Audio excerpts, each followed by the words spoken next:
ጥቃቅን ነገሮች ጥቃቅንና አነስተኛ አጀንዳዎች ከፍ አድርገን ሀገራዊ የኢኮኖሚያዊ ፖለቲካዊ እና የጸጥታ ጉዳዮች የሀገራችን ህዝብ የሀገራችን ምሁራን የሀገራችን የፖለቲካ ሊቃኖች እንዲወያዩ አቲንክ ለማስደረግ ተችሏል። አንዱ እሱ ነው። ሁለተኛ ገዢው ፓርቲ በተለይ ደግሞ አብይ በየቀኑ ጥቃቅንና አነስተኛ አጀንዳዎችን እየወረወረ ህዝቡን ከፖለቲካና ከለውጥ ላይ ተስፋ አስቆርጦት ነበረ። ያንን ለመቀየር ጥሩ ርብርብ ተካሂዷል። አትሊስት አሁን አጀንዳ ከማስቀመጥ ወደ አጀንዳ ተቀባይነት ቀይረናቸዋል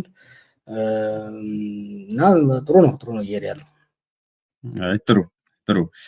ሌላው እንግዲህ ሰሞኑን የሆነው በዚች ሳምንት የሆነው የህዳሴ ግድብ ምርቃት ነው።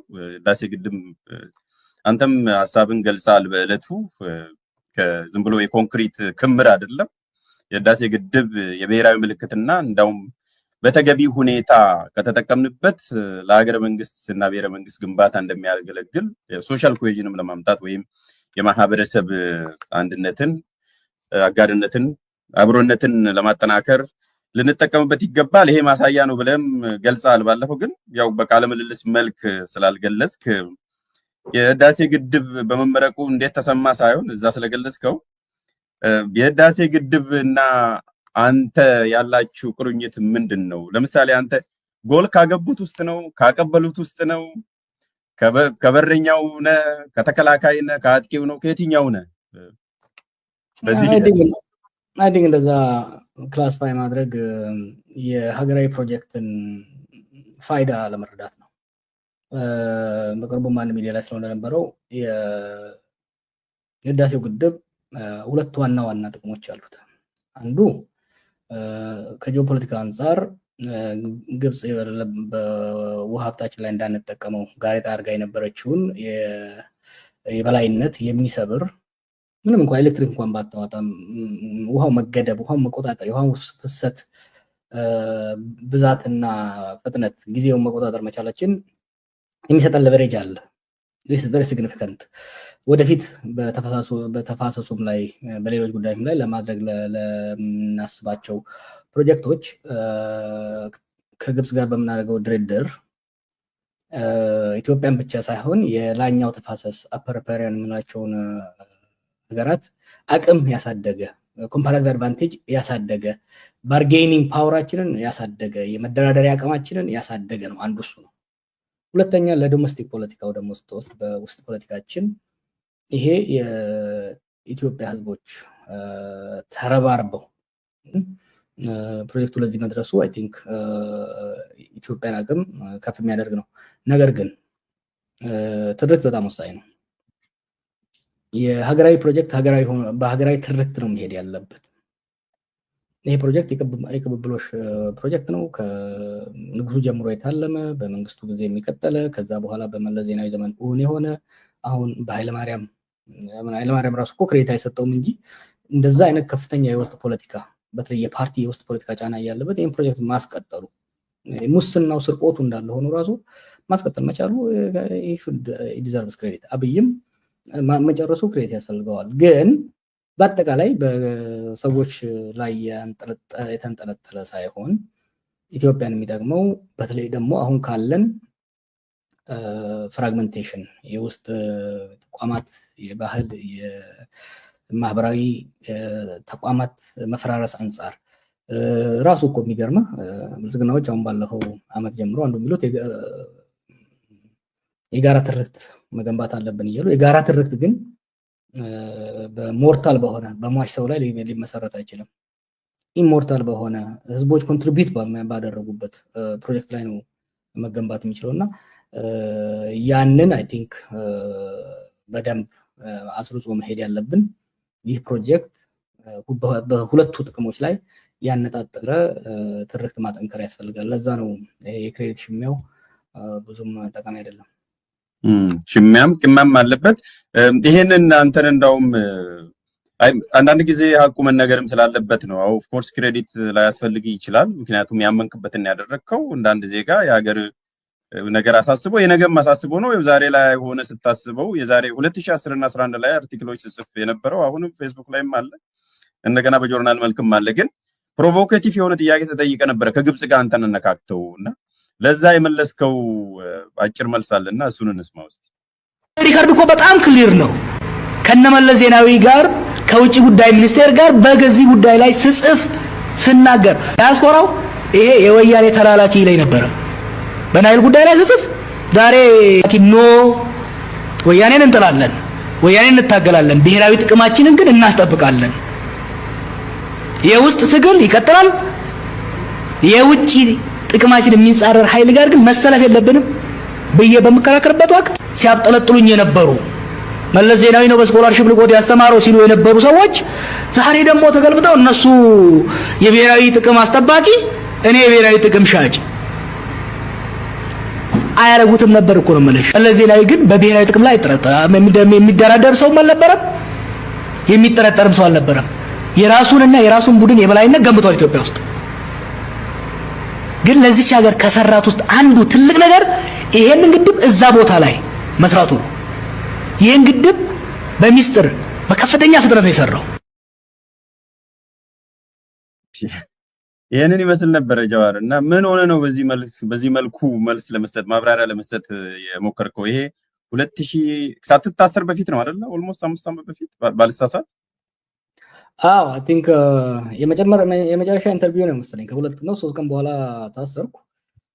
ጥያቄውን ባላስታውሰውም በዛ ጊዜ በመንግስት ሚዲያ የሚነዛ አሁንም በአዲስ ያቀረቡት ይሄ ባዳና ባንዳ ነው የሚሉት ባዳና ባንዳ ብሎ የግብጽ ላላኪ ለማለት የሚሞክሩት አይነት ፕሮፓጋንዳ ይነዙ ነበረ። በኔም ላይ ብቻ ነው በሌሎችም ላይ ይነዙ ነበር። ያ በኔ ላይ የሚደርሰውን መልስ ለመስጠት ነበር ያደረኩት። ሎክ ይሄ ወራጅ ላይ ግብጽ ሄጄ ታስሬያለሁ በዚህ ጉዳይ ግብጽ ወይምን እዛ ያለው ማህበረሰብ ለማናገር ወይምን ለዛ ቢሮ ስለነበር ሄጄ ከፍተኛ ጫና ነበር ሲያደርጉ የነበሩት በመናደርገው ትግል ውስጥ የነሱን ጥቅም እንድናራምድና ከመጽሐፍ ውስጥ አንብበዋል። ብዙ ነገር ነው የሆነው። ያም ሆነ ይህ ለመለስ ክሬዲት የሰጠውበት ምክንያት የኢኔብሊንግ ኢንቫይሮንመንት አባይ መጠቀም በአባይ ላይ ግድብ ሰርቶ ይሄ ውሃችንን አፈራችንን ዝቆ የሚሄደው ውሃ ላይ ጥቅማችን ማስከበር የሁሉም ዜጎች ከዛ በፊት የነበሩት የሁሉም መሪዎች ናሽናል አጀንዳ ነበረ። መለስ ያደረገው እንግዲህ እየታገልኩት ነው። ያን ስርዓት ለመጣል እየታገልኩ ነው። ይሄን አቋም ነበረኝ። 2 ቁም ነገሮች ማስታወስ አስፈላጊ ነው። አንዱ አስቻይ ሁኔታ ነው የፈጠረው። ምንም እንኳን በሀገር ውስጥ ጨቋኝ ቢሆንም የመንግስትን አቅም ሊደራደር የሚችል የታጠቀ ኃይልም አልነበረም። ኢኮኖሚው በተሻለ ፍጥነትና እድገት ላይ ነበረ። መለስ የራሱን ችሎታም ኢሊቬትድ የሆነውን የሀገሪቷን የሴኩሪቲ እና ኢኮኖሚ አቅምን በመጠቀም ኢንተርናሽናል ዲፕሎማሲ ላይ ከፍተኛ ጫና አድርጎ ነበረ እና የግብጽ የነበራትን የበላይነት ሙሉ በሙሉ እንኳን ባይንደው ሊደራደር የሚችል የኢትዮጵያን አቅም ገንብቶ ነበር። ታይሚንጉ ደግሞ ይሄን አድርጎ እያለ ይሄ ነገር በነገራችን አይ ቲንክ ከ94 ጀምሮ 1994 ማለት ከ86 ጀምሮ ነው ይሄ ፕሮጀክት ላይ ዝግጅት ሲደረግ የነበረውና ግብጽ ቀውሱ ሲገባ ይሄንን ፕሮጀክት በፍጥነት መጀመር መቻሉ was an incredible achievement እና አንዱ እሱ ነው። ሁለተኛው ግብጾች 3 ስትራቴጂ ነው ኢትዮጵያ ላይ የሚጠቀሙት የውሃ መብታችን እንዳንቀበር። በነገራችን ላይ ግድብ ብቻ አይደለም ይሄ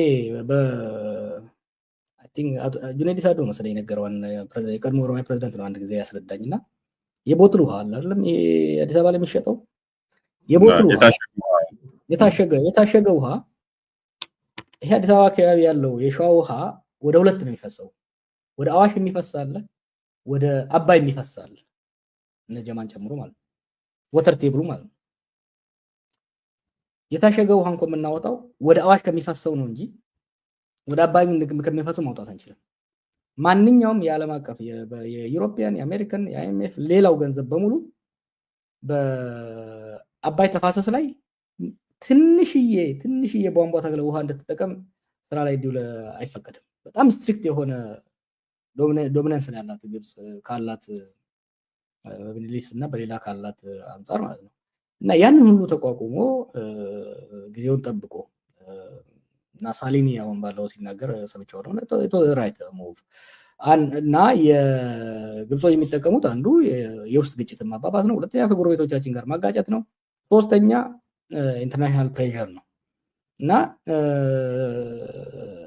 በተለይ በኢትዮጵያ ውስጥ ተቃዋሚ ሲመጣ አማጺ ሲመጣ የመደገፍ የማበረታታት አማጺውን ለማሸን እንዲጠናከር አይደለም። አማጺው ስልጣን ቢይዝ ደግሞ የእሱን የሚማጸን ታቋቁማለች እና ይህን ሁሉ ተቋቁሞ ይህን የሚያክል ግድብ መስራት ለኢትዮጵያ ትልቅ አቺቭመንት ነው። እኛም በተቋሙ ጎራ ያለን ሰዎች በእንዲህ አይነት ጉዳዮች ላይ ለጊዜያዊ ድጋፍና እርዳታ ብለን ማወላወል የለብንም ነው የኔ አቋም። ምክንያቱም ማንም ይስራ ማን ዘመን ተሻጋሪ ሀገርን አሻጋሪ ፕሮጀክቶች ሲመጡ መደገፍ ያስፈልጋል። በተለይ ደግሞ ተቃዋሚን ተጠቅሞ እነዚያን ፕሮጀክቶችን ለማዳከም የሚሞከር ሂደት ላይ ተጋላጭ አለመሆን አስፈላጊ ነው። ዛሬ ላይም ሆኖ እንኳን አንተ የምታሳስበው ነገር በጣም ተጠናክሮ እየመጣ ነውና አይገርምም ወይ? ያው ፕሪኤምፕቲቭሊ ነው መልስ የሰጠው። ጦርነት ቢመጣ አሰላለፍ ቢመጣ ከግብጽ ጋር ነው በግልጽ የምንሰለፈው የሚሉት። ከግብጽ ጋር ተሰልፈን ይሄንን መንግስት እንወጋለን የሚሉ ሰዎች አሉ። ግለሰብ አይደለም ባይዘው ፖዚሽን ይዘው የሚናገሩ ቡድኖችም አሉና ኢቭን እንዳውም ብሔራዊ ጥቅም የሚባል ነገርም የለም እስከማለት ደረጃ የደረሱም አሉና አሁን አንተ የምታወራው ስለ ዛሬ 5 ዓመት ብቻ ሳይሆን ስለ ታሪክ ብቻ ሳይሆን ዛሬ ላይም ጉዳዩ እየገጠመን ነው። ምናልባትም ነገም ስለሚገጥመን እዚህ ጉዳይ ላይ ምናልባት ሪአክት ብታደርግ ብዬ ነው። ዛሬ ላይ ከግብጽ ጋር እንሰለፋለን ከጠላት ጋር እንሰለፋለን ስለሚሉ ምክንያቱም በቅድሙ ቃለ ምልልስ በምንም ተአምር ብሔራዊ ጥቅማችን አሳልፈን መስጠት የለብንም ከግብጽ ጋር የሚያሰልፈን ምክንያት የለም ስላልክ ዛሬ ላይ እንሰለፋለን የሚሉ ስላሉ ብዬ ነውና እሱ ላይስ ምን አስተያየት አለ? እንግዲህ በዚህ ላይ ስጽፍ የነበረው አይ ቲንክ 2009 እንደ ኢሮፒያን አቆጣጠር ጀምሮ ነው በስፋት ስጽፍ የነበረው። ስብሰባዎችን መሳተፍ ነበረ። ሎክ እንደዛ የሚሉት አይ ዶንት ቲንክ ከልባቸው የሚያምኑ አይመስለኝም። ንዴት፣ ይሄ የእልህ ፖለቲካ አለ። የእልህ ፖለቲካ ውስጥ ስለሚገቡ ወደዛ ይሄዳሉ እንጂ አንደኛ ግብጽ ደግፋ ኢትዮጵያ ውስጥ ጠቃሚ የሆነ ኮንስትራክቲቭ የሆነ ለውጥ እንዲመጣ አትፈልግም። ኢትዮጵያ ውስጥ ዲሞክራሲ እንድትመጣ አትፈልግም። ኢትዮጵያ ውስጥ የተረጋጋ ልማት እንድትመጣ አትፈልግም። ስለዚህ እንደዛ የሚሉ ሰዎች ሊያስቡበት ይገባል። ሲሪየስም አይመስሉኝም።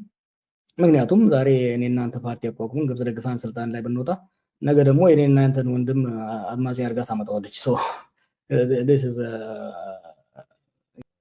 የህልውና ጉዳይ ነው የሚል ትልቅ ትርክት ስለከፈቱ ማንም ተቃዋሚ ማንም ሆስኒ ሙባረክን ይሁን የሲሲን ይሁን የሚቃወምም የሚደግፍም ማንኛውም ፖለቲካ አመለካከትን የፖለቲካ ጥቅምን የሃይማኖት ጥቅምን ሳይለይ ነው በጋራ የሚቆሙ